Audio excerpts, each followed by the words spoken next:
નમસ્કાર મિત્રો, વેધર ઇન્ફોર્મેશનમાં આપનું સ્વાગત છે અને હું છું પરેશ। ખાસ કરીને આજના વિડીયોમાં આપણે પવન, ગરમી અને તાપમાન વિશેની ખૂબ અગત્યની માહિતી આપવાની છે। સામાન્ય રીતે જોવા જઈએ તો મે મહિનાની અંદર 31 દિવસ હોય છે અને 31 દિવસમાંથી રેગ્યુલર આપણે 22 થી 23 દિવસ ઊંચું તાપમાન અને હીટવેવના રાઉન્ડ જોવા મળતા હોય છે।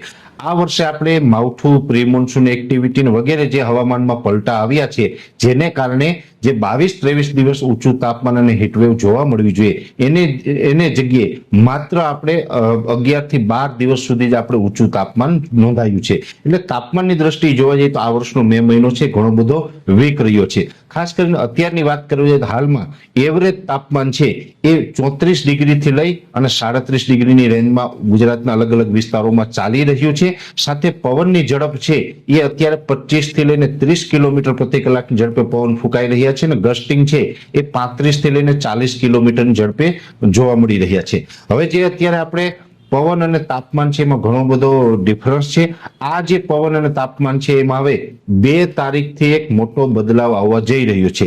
2 જૂનથી જે તાપમાનમાં બદલાવ આવશે એટલે આમ જોવા જઈએ તો હવે 1 થી 2 દિવસની અંદર ધીમે ધીમે તાપમાન ઊંચું જશે। ધીમે ધીમે તાપમાન ઊંચું જશે। અત્યારે જે 34 થી લઈને 37 ડિગ્રીની રેન્જમાં તાપમાન છે એ ધીમે ધીમે તાપમાન ઊંચું આવશે એટલે 2 જૂન આવતા તાપમાન છે એ 37 થી લઈને 42 ડિગ્રીની રેન્જમાં જોવા મળશે। એટલે ફરીથી એક વખત જૂન મહિનાના પ્રથમ અઠવાડિયાની અંદર તાપમાન છે એ 40 ડિગ્રીને પાર કરે તેવી પૂરી શક્યતાઓ દેખાઈ રહી છે। તાપમાન ઊંચું જશે એ સાથે પવનની ઝડપ છે એ પણ લગભગ 1 તારીખથી ઘટી જશે।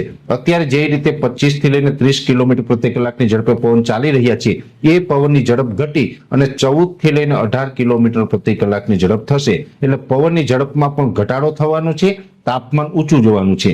સામાન્ય રીતે અત્યારે જે ભેજનું પ્રમાણ છે એટલે કે જે અરબ સાગર તરફથી જે પવન આવી રહ્યા છે તે ભેજવાળા પવન આવી રહ્યા છે। આ ભેજને કારણે આપણે ગરમી, ઉકળાટ અને જે બફારાનો અનુભવ કરી રહ્યા છે, એક પ્રકારે ઉમસભર્યું જે હવામાન છે, આ ઉમસભર્યું હવામાન છે એ કન્ટિન્યુ રહેશે। અત્યારે જે ગરમી, ઉકળાટ અને બફારો છે એમાંથી આપણે કોઈ જ પ્રકારની ગુજરાતને રાહત મળવાની નથી। ગરમી, ઉકળાટ છે એ કન્ટિન્યુ જોવા મળશે। સામાન્ય રીતે આપણે મે મહિનાના હવે માત્ર 2-4 દિવસ બચ્યા છે એમાં તો ગરમી, ઉકળાટ જોવા મળશે, પણ જૂન મહિનાની અંદર પણ સંપૂર્ણ જૂન મહિનો એટલે કે જૂન મહિનાના 30 દિવસ આપણે ગરમીનો ઉકળાટ છે એ યથાવત રહેશે।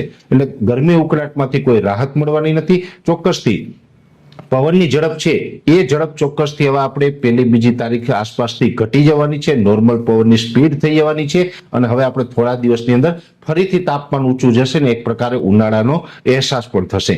જેમ જેમ સમય પસાર થતો જશે, પવનની ઝડપ ઘટશે, તાપમાન ઊંચું જશે એટલે જે છૂટાછવાયા અત્યારે જે પ્રી મોન્સૂન એક્ટિવિટીના ઝાપટાઓ પડી રહ્યા છે એ પણ બંધ થઈ જશે, એમાંથી પણ રાહત મળશે। એટલે આપણે જે ઉનાળુ પાક છે એ સાચવવો હોય તો સાચવી શકીએ। ખાસ કરીને અત્યારે જે તાપમાન ઘટ્યું એની સાથે પવનની ઝડપમાં વધારો થયો, આ જે તમામ પરિબળોમાં ફેરફાર થયો છે તેની પાછળનું કારણ પણ હમણાં થોડા દિવસ પહેલા અરબ સાગરમાં જે વરસાદી સિસ્ટમ હતી જેને કારણે આપણી પવનની ઝડપ વધી હતી અને તાપમાન ઘટ્યું હતું। અને એમાં પણ અત્યારે જે ઘણા વિસ્તારોની અંદર વાદળછાયું વાતાવરણ છે એ વિસ્તારોની અંદર અત્યારે આપણે તાપમાન નીચું હશે, પણ ગરમીનો ઉકળાટ છે એને કારણે ઘણી વખત આપણે 35 ડિગ્રી તાપમાન હોય તો પણ 40-42 ડિગ્રી જેવો અહેસાસ થતો હોય, એવો અનુભવ થતો હોય। કેમ કે જ્યારે પણ ઉકળાટ વધી જાય છે ત્યારે આપણે તાપમાનનો ઊંચો અનુભવ પણ થતો હશે। જો કે હવે આ પરિસ્થિતિ છે ફરીથી રાબેતા મુજબની થવાની છે ને જૂન મહિનાના પ્રથમ અઠવાડિયામાં નોર્મલ જે દર વર્ષે જૂન મહિનાના પ્રથમ અઠવાડિયામાં હવામાન હોય એ જ પ્રકારનું હવામાન છે એ જૂન મહિનાના પ્રથમ અઠવાડિયાથી થઈ જશે। જે અત્યારે આપણે થોડા દિવસ માટે એટલે કે મે મહિના દરમિયાન જે આપણી વેધર સાયકલ અનબેલેન્સ થઈ હતી એ વેધર સાયકલ છે જૂન મહિનો આવતા આપણે રાબેતા મુજબની થશે અને નૈઋત્યના ચોમાસા માટે આપણે હજી ઘણી બધી રાહ જોવી પડશે।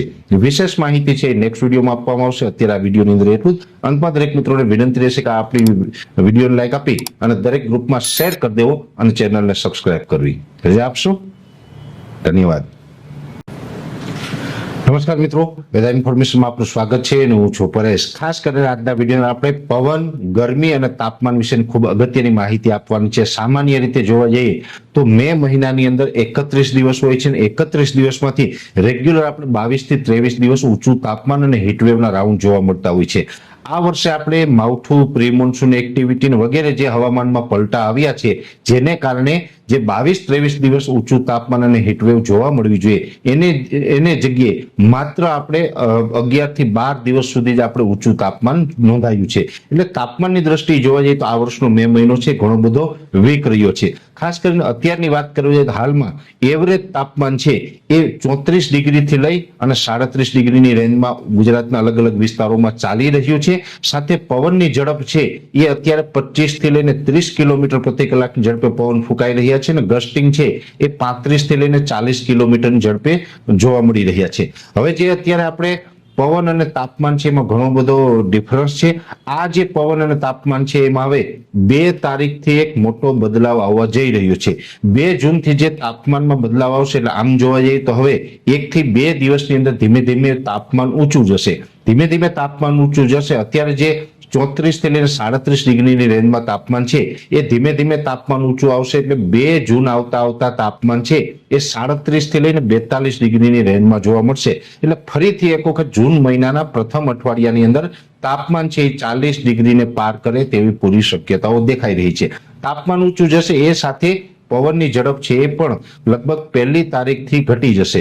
અત્યારે જે રીતે 25 થી લઈને 30 કિલોમીટર પ્રતિ કલાકની ઝડપે પવન ચાલી રહ્યા છે એ પવનની ઝડપ ઘટી અને 14 થી લઈને 18 કિલોમીટર પ્રતિ કલાકની ઝડપ થશે. એટલે પવનની ઝડપમાં પણ ઘટાડો થવાનો છે, તાપમાન ઊંચું જવાનું છે. સામાન્ય રીતે અત્યારે જે ભેજનું પ્રમાણ છે એટલે કે જે અરબ સાગર તરફથી જે પવન આવી રહ્યા છે તે ભેજવાળા પવન આવી રહ્યા છે. આ ભેજને કારણે આપણે ગરમી, ઉકળાટ અને જે બફારાનો અનુભવ કરી રહ્યા છે, એક પ્રકારે ઉમસ ભર્યું જે હવામાન છે, આ ઉમસ ભર્યું હવામાન છે એ કન્ટિન્યુ રહેશે. અત્યારે જે ગરમી, ઉકળાટ અને બફારો છે એમાંથી આપણે કોઈ જ પ્રકારની ગુજરાતને રાહત મળવાની નથી. ગરમી, ઉકળાટ છે એ કન્ટિન્યુ જોવા મળશે. સામાન્ય રીતે આપણે મે મહિનાના હવે માત્ર 2-4 દિવસ બચ્યા છે એમાં તો ગરમી, ઉકળાટ જોવા મળશે. પણ જૂન મહિનાની અંદર પણ સંપૂર્ણ જૂન મહિનો એટલે કે જૂન મહિનાના 30 દિવસ આપણે ગરમી અને ઉકળાટ છે એ યથાવત રહેશે. એટલે ગરમી, ઉકળાટમાંથી કોઈ રાહત મળવાની નથી. ચોક્કસથી પવનની ઝડપ છે એ ઝડપ ચોક્કસથી હવે આપણે 1-2 તારીખે આસપાસથી ઘટી જવાની છે. નોર્મલ પવનની સ્પીડ થઈ જવાની છે અને હવે આપણે થોડા દિવસની અંદર ફરીથી તાપમાન ઊંચું જશે ને એક પ્રકારે ઉનાળાનો અહેસાસ પણ થશે.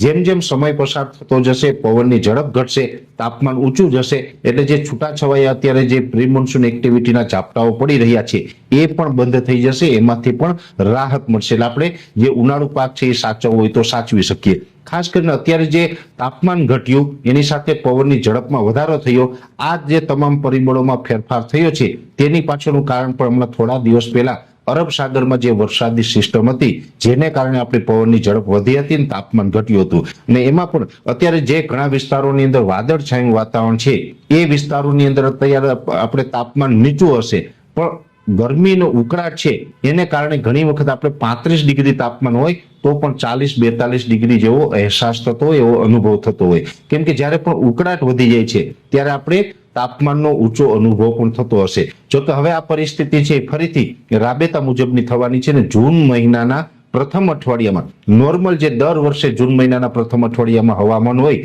એ જ પ્રકારનું હવામાન છે એ જૂન મહિનાના પ્રથમ અઠવાડિયાથી થઈ જશે.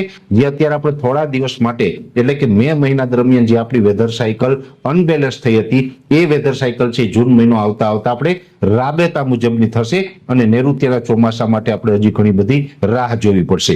વિશેષ માહિતી છે નેક્સ્ટ વિડીયોમાં આપવામાં આવશે. અત્યારે આ વિડીયોની અંદર એટલું જ. અંતમાં દરેક મિત્રોને વિનંતી રહેશે કે આપણી વિડીયોને લાઈક આપી અને દરેક ગ્રુપમાં શેર કરી દેવો અને ચેનલને સબસ્ક્રાઇબ કરવી. રજા આપશો. ધન્યવાદ. નમસ્કાર મિત્રો, વેધર ઇન્ફોર્મેશનમાં આપનું સ્વાગત છે અને હું છું પરેશ. ખાસ કરીને આજના વિડીયોમાં આપણે પવન, ગરમી અને તાપમાન વિશેની ખૂબ અગત્યની માહિતી આપવાની છે. સામાન્ય રીતે જોવા જઈએ તો મે મહિનાની અંદર 31 દિવસ હોય છે અને 31 દિવસમાંથી રેગ્યુલર આપણે 22 થી 23 દિવસ ઊંચું તાપમાન અને હીટવેવના રાઉન્ડ જોવા મળતા હોય છે. આ વર્ષે આપણે માવઠું, પ્રી મોન્સૂન એક્ટિવિટી વગેરે જે હવામાનમાં પલટા આવ્યા છે જેને કારણે જે 22-23 દિવસ ઊંચું તાપમાન અને હીટવેવ જોવા મળવી જોઈએ એને જગ્યાએ માત્ર આપણે 11 થી 12 દિવસ સુધી જ આપણે ઊંચું તાપમાન નોંધાયું છે. એટલે તાપમાનની દ્રષ્ટિએ જોવા જઈએ તો આ વર્ષનો મે મહિનો છે ઘણો બધો વીક રહ્યો છે. ખાસ કરીને અત્યારની વાત કરવી તો હાલમાં એવરેજ તાપમાન છે એ 34 ડિગ્રીથી લઈ અને 37 ડિગ્રીની રેન્જમાં ગુજરાતના અલગ અલગ વિસ્તારોમાં ચાલી રહ્યું છે. સાથે પવનની ઝડપ છે એ અત્યારે 25 થી લઈને 30 કિલોમીટર પ્રતિ કલાકની ઝડપે પવન ફૂંકાઈ રહ્યા છે અને ગસ્ટિંગ છે એ 35 થી લઈને 40 કિલોમીટરની ઝડપે જોવા મળી રહ્યા છે. હવે જે અત્યારે આપણે પવન અને તાપમાન છે એમાં ઘણો બધો ડિફરન્સ છે. આ જે પવન અને તાપમાન છે એમાં હવે 2 તારીખથી એક મોટો બદલાવ આવવા જઈ રહ્યો છે. 2 જૂનથી જે તાપમાનમાં બદલાવ આવશે એટલે આમ જોવા જઈએ તો હવે 1 થી 2 દિવસની અંદર ધીમે ધીમે તાપમાન ઊંચું જશે. ધીમે ધીમે તાપમાન ઊંચું જશે. અત્યારે જે 34 થી લઈને 37 ડિગ્રીની રેન્જમાં તાપમાન છે એ ધીમે ધીમે તાપમાન ઊંચું આવશે એટલે 2 જૂન આવતા તાપમાન છે એ 37 થી લઈને 42 ડિગ્રીની રેન્જમાં જોવા મળશે. એટલે ફરીથી એક વખત જૂન મહિનાના પ્રથમ અઠવાડિયાની અંદર તાપમાન છે એ 40 ડિગ્રીને પાર કરે તેવી પૂરી શક્યતાઓ દેખાઈ રહી છે. તાપમાન ઊંચું જશે એ સાથે પવનની ઝડપ છે એ પણ લગભગ 1 તારીખથી ઘટી જશે. અત્યારે જે રીતે 25 થી લઈને 30 કિલોમીટર પ્રતિ કલાકની ઝડપે પવન ચાલી રહ્યા છે એ પવનની ઝડપ ઘટી અને 14 થી લઈને 18 કિલોમીટર પ્રતિ કલાકની ઝડપ થશે. એટલે પવનની ઝડપમાં પણ ઘટાડો થવાનો છે, તાપમાન ઊંચું જવાનું છે. સામાન્ય રીતે અત્યારે જે ભેજનું પ્રમાણ છે એટલે કે જે અરબ સાગર તરફથી જે પવન આવી રહ્યા છે તે ભેજવાળા પવન આવી રહ્યા છે. આ ભેજને કારણે આપણે ગરમી, ઉકળાટ અને જે બફારાનો અનુભવ કરી રહ્યા છે, એક પ્રકારે ઉમસભર્યું જે હવામાન છે, આ ઉમસભર્યું હવામાન છે એ કન્ટિન્યુ રહેશે. અત્યારે જે ગરમી, ઉકળાટ અને બફારો છે એમાંથી આપણે કોઈ જ પ્રકારની ગુજરાતને રાહત મળવાની નથી. ગરમી, ઉકળાટ છે એ કન્ટિન્યુ જોવા મળશે. સામાન્ય રીતે આપણે મે મહિનાના હવે માત્ર 2-4 દિવસ બચ્યા છે એમાં તો ગરમી, ઉકળાટ જોવા મળશે, પણ જૂન મહિનાની અંદર પણ સંપૂર્ણ જૂન મહિનો એટલે કે જૂન મહિનાના 30 દિવસ આપણે ગરમીનો ઉકળાટ છે એ યથાવત રહેશે. એટલે ગરમી, ઉકળાટમાંથી કોઈ રાહત મળવાની નથી. ચોક્કસથી પવનની ઝડપ છે એ ઝડપ ચોક્કસથી હવે આપણે 1-2 તારીખ આસપાસથી ઘટી જવાની છે. નોર્મલ પવનની સ્પીડ થઈ જવાની છે અને હવે આપણે થોડા દિવસની અંદર ફરીથી તાપમાન ઊંચું જશે ને એક પ્રકારે ઉનાળાનો અહેસાસ પણ થશે. જેમ જેમ સમય પસાર થતો જશે પવનની ઝડપ ઘટશે, તાપમાન ઊંચું જશે એટલે જે છૂટાછવાયા અત્યારે જે પ્રી મોન્સૂન એક્ટિવિટીના ઝાપટાઓ પડી રહ્યા છે એ પણ બંધ થઈ જશે. એમાંથી પણ રાહત મળશે. એટલે આપણે જે ઉનાળુ પાક છે એ સાચવવો હોય તો સાચવી શકીએ. ખાસ કરીને અત્યારે જે તાપમાન ઘટ્યું એની સાથે પવન